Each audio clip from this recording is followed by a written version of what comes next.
कौन है योगी आदित्यनाथ का वो दुश्मन जिसने योगी के काफिले में बम से हमला करा दिया? योगी आदित्यनाथ आतंकी संगठन इस्लामिक स्टेट की हिट लिस्ट में रह चुके हैं।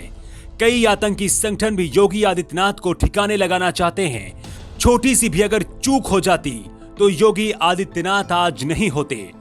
लाल रंग की जिस एसयूवी गाड़ी में योगी आदित्यनाथ बैठे थे उसे चारों तरफ से हमलावरों ने घेर लिया। झुंड में आकर हमलावरों ने पहले पत्थर से और फिर पेट्रोल बम से हमला कर दिया। योगी आदित्यनाथ का पूरा काफिला तितर बितर हो गया। हमलावर पागलों की तरह योगी आदित्यनाथ को ढूंढ रहे थे। पुलिस और हमलावरों के बीच गोलीबारी में एक शख्स की मौत भी हो गई। लेकिन जब काफिले के लोग योगी आदित्यनाथ को बचाने के लिए उनकी गाड़ी के पास पहुंचे तो योगी आदित्यनाथ अपनी लाल रंग की एसयूवी गाड़ी से गायब थे। हर किसी के हाथ पैर फूल गए कि आखिर योगी आदित्यनाथ कार से कैसे गायब हो गए और कहां गए। योगी के सुरक्षा अधिकारियों को लगने लगा था कि कहीं योगी के साथ कोई अनहोनी तो नहीं हो गई। योगी आदित्यनाथ की जिंदगी का यह सबसे बुरा वक्त था।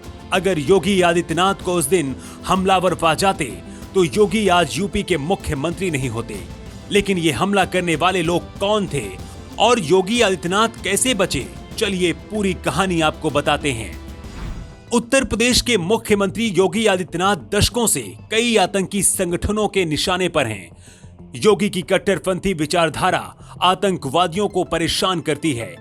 बात है आज से करीब 13 साल पहले की। 7 सितंबर 2008 की ये तारीख योगी आदित्यनाथ की जिंदगी की सबसे मनहूस तारीख है। इस दिन मौत को चकमा देकर योगी आदित्यनाथ वापस लौटे थे। आदित्यनाथ सैफरन सोशलिस्ट किताब में इस हमले का जिक्र किया गया है। 7 सितंबर 2008 को योगी आदित्यनाथ आजमगढ़ में एक रैली को संबोधित करने जा रहे थे। 7 सितंबर 2008 की सुबह गोरखनाथ मंदिर से 40 वाहनों का काफिला रवाना हुआ।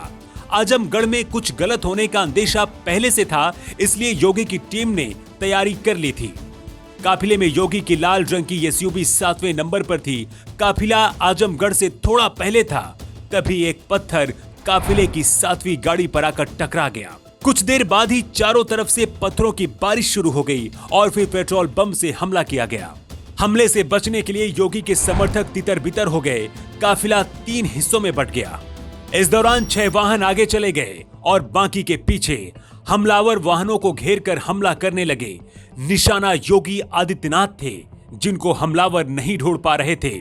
हमले की सूचना मिलते ही आसपास के इलाके की पुलिस भी पहुंच गई और आसपास के लोगों ने गाड़ियों के आसपास सुरक्षा घेरा बना लिया।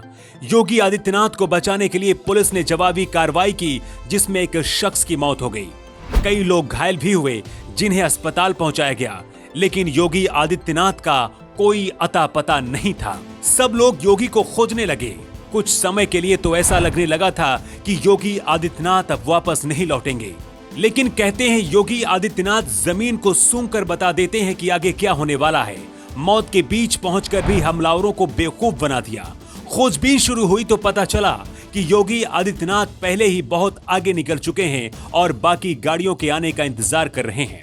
हर कोई जानकर यह दंग रह गया। किसी को समझ नहीं आ रहा था कि आखिर योगी आदित्यनाथ कैसे बचकर भाग गए। दरअसल योगी आदित्यनाथ और टीम को पहले से ही हमले का शक था, इसलिए योगी और उनकी टीम ने रास्ते में एक नया प्लान बनाया था। रास्ते में पड़ने वाले पीडब्ल्यूडी के एक गेस्ट हाउस में योगी का काफिला रुका था। इसी बीच योगी आदित्यनाथ अपनी लाल रंग की एसयूवी कार से उतरकर दूसरी गाड़ी में बैठ गए थे, जिसकी भनक किसी को नहीं लगी। अंतिम समय में हुए इस बदलाव की जानकारी हमलावरों तक भी नहीं पहुंच पाई और इस तरह से योगी आदित्यनाथ बाल बाल बच गए।